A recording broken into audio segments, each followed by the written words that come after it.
نبی کریم صلی اللہ علیہ وسلم بارک راضی احادیث و مبارکو کے راضی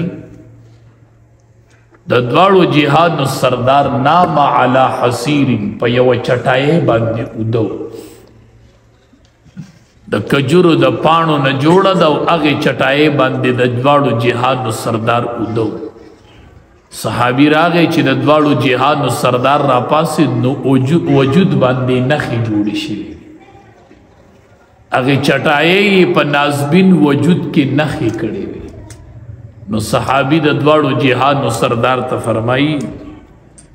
و اذا الله حبيب حکم نه کوي چې تعالی یو نرم بستر جوړه کړي تو گورا د پلان کی زئی بادشاہ د پلان کی زئی بادشاہ غ سمر آرام او راحت کی دی سمر نرم نرم بسترو کی دی اللہ حبیب تعالی و نرم بستر نہ جوڑو ما د دوالو جہاد نو سردار صحابی ته جواب ورکی مالی وللدنیا مالی وللدنیا وی زمو د دنیا د یو بل سره سوی زمو د دنیا د یو بل سره سدي مونږ وایو د پلان کی سره بڑا زما سوی مده د بل کلی سړی زما و سره سه پولا پټې شریک زما د سره سوی مده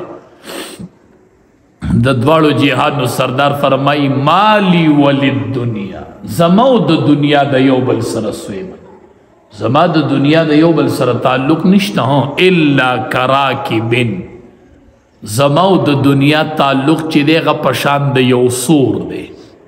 چې یو کس په سورلی باندې سور یو په لاره روان نو دی اوبس کی دی دمه کوي دی چې ډوډۍ کوي خوړه نکله کوي ګوره یو کس په لاره رواني که نه ته ورته شپه وکړو یاره شپه نه کوم ما ته مخې ته سفر پروت نو اوبس کی ډوډۍ خوري دمه کوي ونې نه سورې حاصلوي خو ډاریک روانی وی ما ته مخې ته سفر پروت نو د دواړو جهادو سردار صحابي تو فرمایل زمو د دنیا مثال د راکب پشان دی بس څنګه چې یو سړی په لاره سور رواني زه په یو سفر روان زم په لاره سور بس دنیا کې چای روټۍ او ژوند تېروم خو زما مثال د یو سور دی عبدالله ابن عمر رضی الله عنهما فرمایي وی د دوالو جهاد نو سردار راغ اخذ بمنکبی او زید اگون اونی وما نبی علیہ السلام راغ او زید دوالو اگون دیسی اونی وما صد دوالو جهاد نو سردار تا متوجه شم چه ما تا خبر کی زکی د اگون اونی وما چه اگون نبی علیہ السلام اونی ولا موزه نبی علیہ السلام تا متوجه شم ما تا وی کن فی الدنیا کأنک غریب ابن عمر پا دنیا کی دسی جون تیرا ولکا مسافر دنیا کی دسی جون تیرا ولکا مسافر چی جون تیرے کن فی الدنیا کأنک غریب دنیا کی دسی جون تیرا وچی گویا تا مسافر زمونگ دا استاسو دا رشتہ دار چی ملیشو دوبئی تلاڑش گورال تزان لخکولے گاڑے نالی دبئی کور نالی ویزه مسافر مزخپل وطن تروانی زما د ډول زی وطن دی کور به الته جوړو ما الته به د مزدورانو په جامو کې ګرځیو او سهولیات ځان ته نه رغي ویزه دلته مسافر زما وطن بل دی نو د دواړو جهاد نو سردار صحابي ته فرمای کن فی الدنیا کأنک غریب گویا ته مسافر دنیا کې ځان دسی تسلیم کړ ابراہیم ابن ادہم رحمت اللہ علیہ دا بادشاہ دے دا بلخ بادشاہ دے او پا یو شاہی تخ باندے ناس دے دیکھیں یو کس راگلے ورطوئی حضرت یو مسافر راگلے دے بے بنگلہ کی گرزی را گرزی شاہی دربار کی گرزی را گرزی دوی راوے گوارد ابراہیم ابن ادہم رحمت اللہ علیہ ورطوئی سکے اغور توی دا سرائی میں کتلا دا سرائی میں کتلا دیور توی دا سرائی ندا دا شاہی محل دے زپا شاہی تخ ناسم دا شاہی محل دے اغور توی نه دا سرای د سرای دا مې لږه کتله وی نه دا شاهي محل دی دی ورته وی دا شاهي محل دی وی آو وی دې کې ستا نه مخکې څوک وی زما پلار وی د هغه نه مخکې پکې څوک وی د هغه پلار وی د هغه نه مخکې څوک وی د هغه پلار زما نیکه او بیا مې د نیکه پلار نو وی ابراهیم ابن ادهم سره یو مسافر خانه وی دی ته چې یو ورځ پکې د یو مسافر شپه یو بل ورځ پکې د بل مسافر شپه د پرون دی پکې د پلار شپه و نن دی پکې ستا شپه ده سبا به پکې ته نه او د بچو به دې شپې دا مسافر خانی دی د دنیا کورونه دا مسافر خانی دی او دا سرای دی سرای مسافر راځي شپه پکې تیری او روان دی نبی علیہ السلام را تړومبه خبره دا وکړه چې کن فی الدنیا کأنک غریب دویمه خبره او عابر سبیل یا په دنیا کې داسې ژوند تېروه لکه د لارې تلونکي په لاره چې سړی روان نو تاسو ته مه وي چې په لاره سړی ځي دی اوبه څکي که نه او ډوډۍ م خوري اوبه م څکي دمه م کوي خوب هم کوي نو دا هر څه به کوي خوړه نه کلکوي په لاره روان چې هغه ړه نه کلکوي نو دنیا کې خوره او څکه او اغونده خوړه پکې مه کلکوه چې آخرت تر نه هیر نشي دنیا کې ړه مه کلکوه دنیا کې وړه نه کلکوي اچانک په الموت یأتی بغتتن مرګ به ډېر اچانک راشي ډېر ناڅاپه به راشي پورې به پورې پاتې او راپورې به راپورې پاتې ډېر د افسوس په حالت کې بعضې مرګ راشي سړي نه هر څه نیمګړي پاتې شي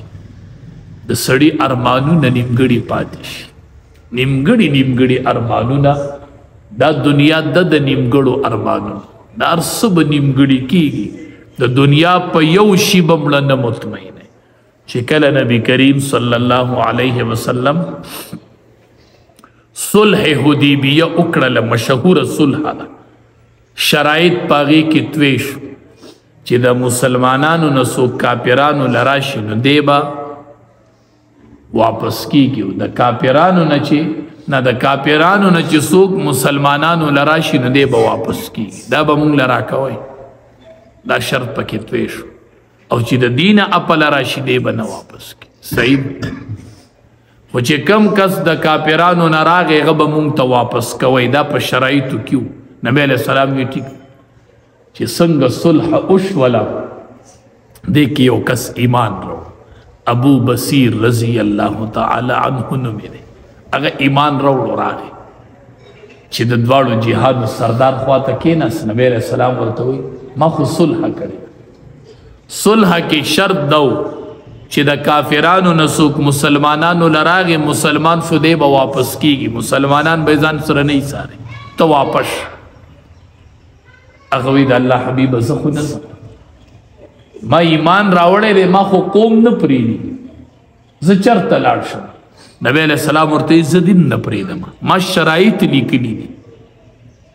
زه جنگ نه ګرموم زه تا نشم ایسارولی هغه وی د الله حبیبه هلته مې قوم نه پرېږدي دلته ته اجازه نه زه دې نشم پرېښودلی واپس اقا صحابی ابو بصیر رضی اللہ تعالی عنہ نبی علیہ السلام واپس ولی دلتا خو قوم تتلی نشو زکا ایمان راوڑے قوم خو پریخودنا نو دیو دریاب پا غاڑا باندی دیرشو ایزا دلتا بکی نمن دا اللہ پاسرناستی قومیم نپری دیو ددوارو جیحان سردار لم نشتلے نبی علیہ السلام نپری نو دیو دریاب پا غاڑا باندی کینا چې چا به ایمان راوړو جو راتلل به د سره به دیره کېدل ځکه نبی علیه السلام خو نه وي نه پرېښودل صلح کې شرط ده یو شرط ده نو دله به نور چې به ایمان راوړو جو راتلل به د سره به کېناستل نو د سره ډېر شي کسان جمع شو لویه قافله جوړه شوه د دې ابو بصیر رضی الله تعالی عنه سره نو چې کله به د کافرانو قافلې په لاره تللې دي به پې حملې کولې نو دی کفارو نبی کریم صلی الله علیه وسلم ته سوال جواب وکړل وی به دا ډله ځان ته وغواړه دی بوزه مونږ ته نه یې نیولی په شرایطو کې ځان له یې وغواړه نبی کریم صلی الله علیه وسلم د ابو بصیر رضی الله تعالی عنہ په نوم باندې خط لیکي. خط ورته لیکي چې راځه زما خواله وس ما سره باقی ورځې تیرې کړه. د دواړو جهانو سردار د ابو بصیر رضی الله تعالی عنہ په نوم خط ولیکه چې راځه زما خواله د باقی ورځې ما سره تیرې کړه. هغه خط چې کس راوړو نو نبی علیہ السلام ته پته نه وه ابو بصیر رضی الله تعالی عنہ ډیر بیمار شوی. سمندر هواګانې چلیدلې وې، سمندر هواګانو والے ډیر سخت بیمار، دومره طاقت پکې نو چې د ځای نه راپاسي. او دې کې ولا د دواړو جهاد د سردار د طرف نه خط چې ابو بصیره راځه دا باقی وخت ما سره تیر که بس ما ته اجازت میلو شو راځه دا باقی وخت ما سره تیر که. ابو بصیر رضی الله تعالی عنہ ته چې د دواړو جهادو سردار خط را ورسېدو نو ډیر بیمار دی، پاسېدلی نشي. نو د دواړو جهادو سردار خط را واغست، خط راغستی دی او داسې خط پړاوی چې نبی علیہ السلام ورته خط کې لیکلي چې زما خواله راځه ما ته واپس لیږلی وی خدا شرایطو کې اوس اوس واپس راځه. ابو بصیر رضی الله تعالی عنہ خط راغستی د نبی کریم صلی الله علیه وسلم. هغه خط پړاوی خط د لاسو نه ارتو شو، خط په سینه باندې ولګېدو او ابو بصیر رضی الله تعالی عنہ وفات شو، د دنیا نه لاړ. هغه د امام الانبیاء خط لاس کې دی او د دنیا نه لاړ. نبی علیہ السلام ورته ما خواله راځه خود خوا وخت ختم شوی اسی نیمګړی د دنیا نه ارمانی لاړ. دا دنیا د داسې نیمګړی، دا دنیا د داسې ارمانونه بری د پاتې کیږي او دا نیمګړي هر څه به نیمګړي کیږي. ځکه نبی علیہ السلام صحابي ته وایي دنیا کې ژوند تیری او عابر السبیل، داسې ژوند تیروه لکه د لارې یو تلونکی چې په لاره روان، ته د لارې یو تلونکی په لاره روان یې، ړمک لکوه په دنیا، ړمک لکوه. داود علیه السلام چې انبیا ټول غیرتمند، ټولو انبیاو کې ډېر غیرت، هر پیغمبر باندې با د غیرت حد تمام. داود علیه السلام یو ورځ د کوره ووت، دروازه یې بنده کړه، ووت د کوره او دروازه یې بنده کړله. دې کې ناشنا کس بیبي چې وکتل یو ناشنا کس کور کې ولاړ دی. بیبي حیرانه شوله، دا څوک راغی، دا د کوم طرفه راغی، زه به داود علیه السلام ته څه ویم؟ بیبي حیرانه ناشنا کس کور کې ولاړ دی. دې کې داود علیه السلام را دنده شو.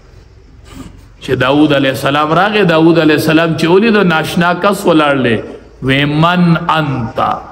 من انت، وی ته څوک یې؟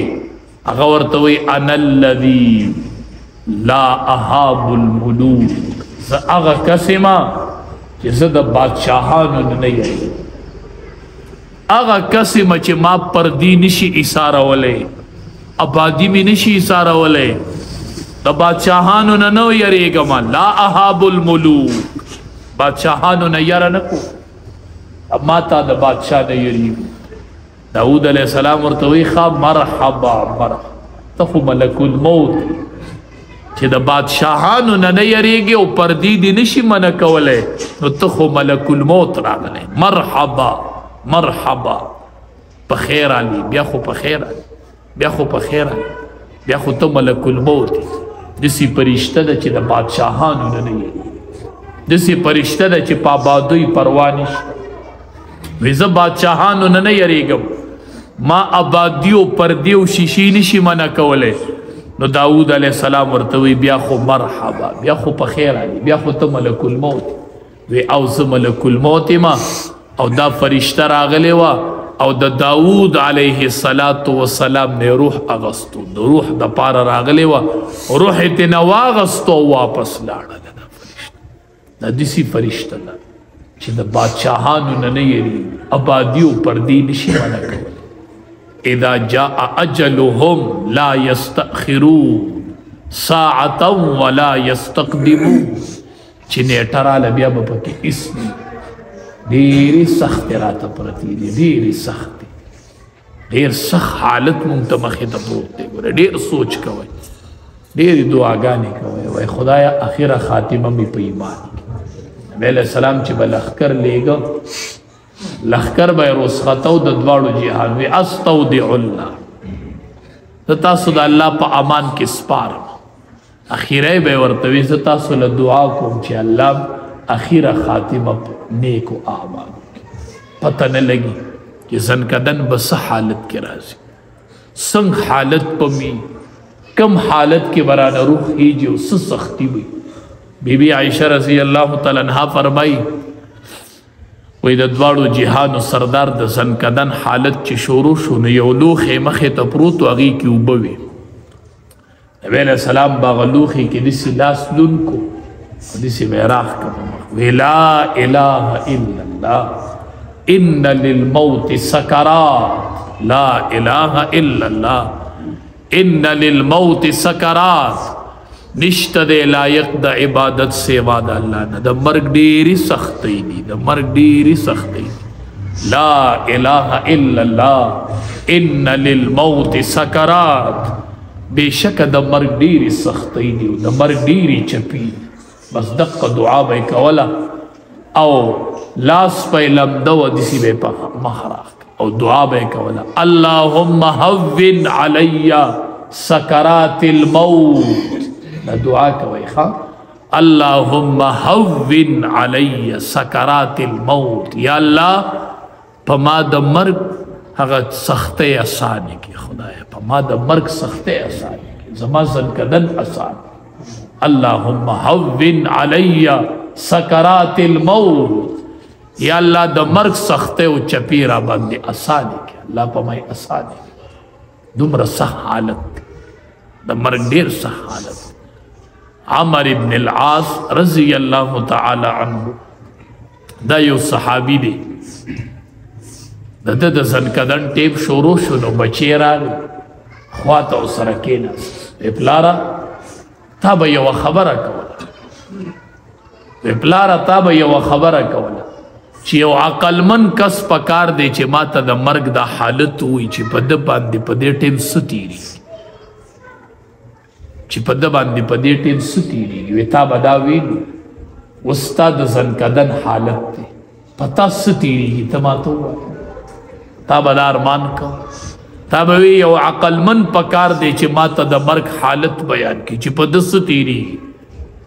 نو پلاره اوس په تا د زنکدن حالت دی چې په تا باندې څه تېرېږي، اوس څه حالت دی.